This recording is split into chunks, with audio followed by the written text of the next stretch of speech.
Ada lagu untuk anda di pagi ini dan sesuai terbawakan dengan segmen kerajaan Takaful Malaysia. Dan bersama dengan Puan Azian Kasim, Ketua Pegawai Pelaburan untuk Takaful Malaysia Berhad. Apa khabar Puan? Baik. Ya, nampak seperti seorang pegawai ya, dan nama pun pegawai pelaburan ya. Kita nak bincangkan tentang Takaful Malaysia yang menyambut ulang tahun yang ke-25 tahun.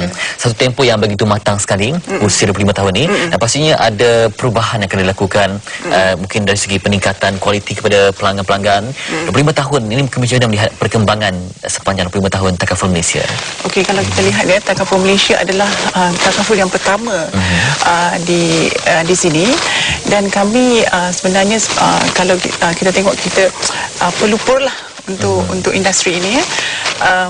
I would say that we are one of the biggest in Malaysia, and on top of that, apa yang kita buat is that kita akan sentiasa mengeluarkan produk-produk baru untuk Takaful Malaysia, untuk Takaful. Yang terkini apakah mungkin yang menjadi pilihan utama rakyat Malaysia? Okey, sekarang ni kita ada 3 produk baru, iaitu Takaful My Invest, Takaful My Graduan dan Takaful My Gemilang. Takaful My Invest ni adalah antara perlindungan dan juga pelaburan. Jadi sekarang bukan saja kita dapat perlindungan, tapi juga kita dapat pelaburan, benefit of investment. Graduan untuk for example anak-anak kita untuk pelajaran lah, untuk pelajaran ke peringkat lebih tinggi. So the advantage is that of my graduan ni, by the age of anak kita 18, kita boleh keluarkan duit tu, ataupun at the age of 22, maknanya daripada 18 ke 22 tu kita boleh keluar secara berperingkat, 18, 19, 20, 21, 22, ataupun one lump sum at the age of 22. Ya, dan saya melihat yang paling popular itulah yang melibatkan konsep pelaburan, pelaburan dan juga perlindungan. Perlindungan, ya, dua dalam satu. Dua dalam satu. Dan juga berkaitan dengan mungkin ramai yang mungkin dah jelas ya tentang Takaful ini, berbeza dengan yang konvensional. Yang dapat diperjelaskan lagi? Ya. Okey, kalau kita ikutkan dia in terms of yang orang kata perbezaan yang ketara adalah Takaful ini berlandaskan syariah lah. Segala pelaburan kita berlandaskan syariah. Jadi sekarang ni, jadi akhirnya pelabur tidak perlu risau kan. You dapat pelaburan, you dapat orang kata perlindungan, dan juga you punya pelaburan, everything is in syariah based. That is the advantage of it lah. Itu jaminan ya. Jaminan, tapi saya melihat itu tidak menjadi penghalang kepada turut sertanya bangsa-bangsa lain untuk bersama dengan Takaful. Mungkin diperkenalkan satu konsep yang mana mungkin sesuai untuk semua peringkat usia dan juga pelbagai kaum juga. Kalau walaupun ianya berlandaskan syariah ya, tapi dari segi perlindungan kita buat semua.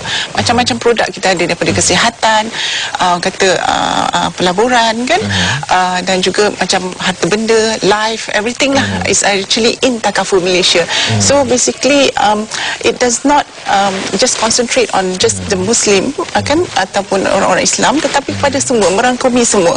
Tapi cuma kata yang the unique about Takaful ya, ialah perbezaan dengan konvensional is that apa profit yang kita dapat tu, maknanya pulangan yang didapati akan dikongsi bersama antara syarikat dan juga peserta.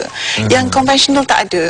Jadi bila kita dapat pulangan, macam kita laburkan sesuatu kita laburkan penjarum punya duit tu, kita laburkan, dapat pulangan. Pulangan tu kita kongsi sikit pada peserta, syarikat pun dapat.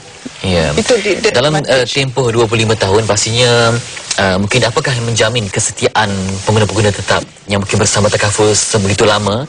Apakah mungkin kualiti yang mereka rasa sehingga mereka kekal bersama dengan Takaful, sehingga malah mungkin ada yang menjadi ejen atau sebagainya, yang mungkin menarik lebih ramai orang untuk bersama dengan Takaful Malaysia kan? Sebab kami amat prihatin lah untuk dalam keadaan orang kata what is needed by the customer. So our customer service is very good, kan. Jadi itu I would say that penguatlah untuk supaya orang-orang masih setia dengan Takaful Malaysia. Dan juga lagi satu saya ingin emphasizekan is that on this the investment lah probably that we are one of the only Takaful Takaful yang ada in-house investment expertise. Jadi dari segi itu juga maknanya kita very focus when it comes to investment also on our product.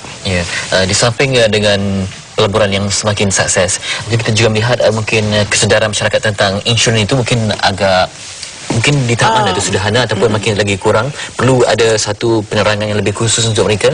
Kalau ikut data lah yang kita ada, sebenarnya 60% daripada rakyat Malaysia belum lagi mempunyai insurans. Agaknya kenapa? Itulah mungkin tak ada cukup kesedaran. Mungkin diorang fikir mungkin tak ada apa-apa yang akan terjadi, yang buruk akan terjadi kepada diorang kan. Jadi sekarang saya rasa perlu ada kesedaran mengatakan kita ada orang kata kalau pepatah Melayu sediakan payung sebelum hujan lah. Jadi jangan ingat kehidupan kita sentiasa akan bagus saja. Mungkin kesihatan kita ataupun benda-benda lain, mungkin bila ketiadaan kita tu, biar orang-orang yang kita sayangi tu dilindungi dan juga mendapat advantage of kita mengambil insurans tu. So saya rasa ianya adalah perlu untuk setiap golongan masyarakat lah untuk ada perlindungan ni. Ya, dan mungkin sekali dapat diberikan mungkin sebarang talian dapat dihubungi sebarang mungkin website kepada mungkin bakal-bakal pelanggan kepada Takaful Malaysia untuk akses Takaful Malaysia. Kita ada website takafulmalaysia.com.my, so boleh juga akses our website ataupun hubungi kami lah, customer service kami direct, atau kita ada branches lah all over Malaysia. Boleh pergi ke branches kami dan untuk mendapatkan maklumat lanjut mengenai Takaful Malaysia. Itu dia 25 tahun tanpa ragu dengan keunggulan telah pun terbukti Takaful Malaysia. Terima kasih untuk Puan Azian Kasing, Ketua Pegawai Pelaburan untuk Takaful Malaysia Berhad, yang semangat berkongsikan tentang Takaful Malaysia untuk hari ini dan juga untuk memberikan anda ruang dan juga peluang untuk sukses dalam bidang pelaburan. Nanti kita akan bersama pula dengan artis dari Indonesia seberang untuk kongsikan perkembangan terbaru mereka, Anang dan Syahrini. Semuanya bersama kami di MSI. Tetaplah bersama kami.